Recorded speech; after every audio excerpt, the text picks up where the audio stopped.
తెలంగాణలో నామినేటెడ్ పోస్టుల భర్తీ ప్రక్రియ ఊపందుకుంది. సీఎం కేసీఆర్ నియమించిన మంత్రుల బృందం ఆయా శాఖల ఉన్నతాధికారులతో సమావేశమైంది. శాఖల వారీగా ఉన్న పాలక మండళ్లు నామినేటెడ్ పోస్టుల వివరాలను మంత్రుల బృందం పరిశీలించింది. పూర్తి వివరాలతో శుక్రవారం సాయంత్రానికి తమకు నివేదిక ఇవ్వాలని అధికారులను మంత్రుల బృందం కోరింది. మొదటి దశలో దేవాలయాలు, మార్కెట్ కమిటీల నియామకాలను పూర్తి చేయాలని ప్రభుత్వం భావిస్తున్నట్లు సమాచారం. దసరా కల్లా కొన్ని నామినేటెడ్ పోస్టులనైనా భర్తీ చేసే దిశగా మంత్రుల బృందం ప్రయత్నిస్తోంది.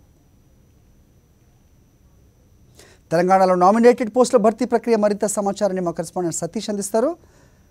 శ్రీకాంత్ అందిస్తారు. శ్రీకాంత్, చెప్పండి, నామినేటెడ్ పోస్టుల భర్తీ కోసం జరిగిన భేటీ డీటెయిల్స్ ఏంటి? గత ఎంతో కాలంగా ఈ నామినేటెడ్ పోస్టులకై కసరత్తు కొనసాగుతూనే ఉంది.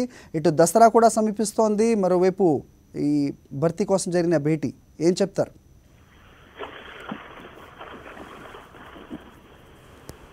శ్రీకాంత్,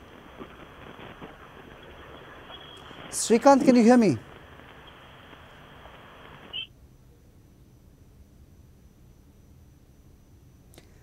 శ్రీకాంత్, వినపడుతోందా?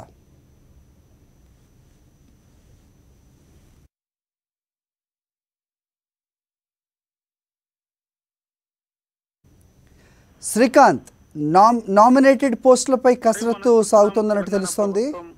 రాష్ట్రం ఏర్పడటంతో పాటు ప్రభుత్వం అధికారంలోకి వచ్చి ఏడాదిన్నర పూర్తయినటువంటి నేపథ్యంలో టీఆర్ఎస్ క్యాడర్ లో అలాగే నేతల్లో కూడా నామినేటెడ్ పోస్టుల మీద భారీగా ఆసక్తి నెలకొంది. ఇదే నేపథ్యంలో గత వారం సీఎం కేసీఆర్ ఒక ప్రకటన కూడా చేశారు. దసరా లోపు నామినేటెడ్ పోస్టుల భర్తీ ఉంటుందని ప్రకటన చేసినటువంటి నేపథ్యంలో ఈ రోజు మంత్రుల బృందం సచివాలయంలో సమావేశమైంది.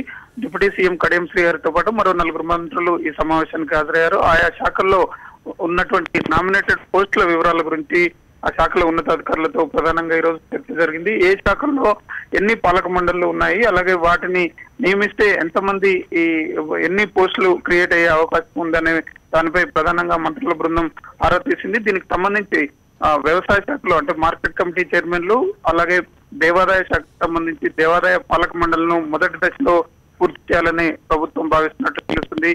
ఇందుకోసమే రేపు సాయంత్రంలోగా ఆయా శాఖల్లోగా ఉన్నటువంటి పాలక మండళ్లు అలాగే నామినేటెడ్ పోస్టుల వివరాలను అందించాల్సిందిగా మంత్రుల బృందం అధికారులను ఆదేశించింది. ఒక ప్రిస్క్రైబ్డ్ ఫార్మాట్ లో అంటే ఎంతమందిని సంతృప్తిపరచవచ్చు, అలాగే వాటిల్లో ఏ మేరకు సామాజిక సమీకరణలు కూడా పాటించాల్సి ఉంటుంది, ఏ నిబంధనలు గతంలో ఉన్నాయన్న మొత్తం వివరాలతో ఒక నివేదిక ఇవ్వాల్సిందిగా మంత్రుల బృందం ఆదేశించినటువంటి నేపథ్యంలో ఏదేమైనా వచ్చే వారం దసరాకు ముందు కొన్ని పోస్టులనైనా మొదటి దశలో నామినేటెడ్ పోస్టుల ద్వారా భర్తీ చేసి అటు చాలా రోజులుగా ఎదురు చూస్తున్నటువంటి టీఆర్ఎస్ నేత క్యాడర్ ను కొంతమేర సంతృప్తి పరచాలనే ప్రయత్నంలో ప్రభుత్వం ఉన్నట్లు కనిపిస్తుంది. హరి, ఓకే.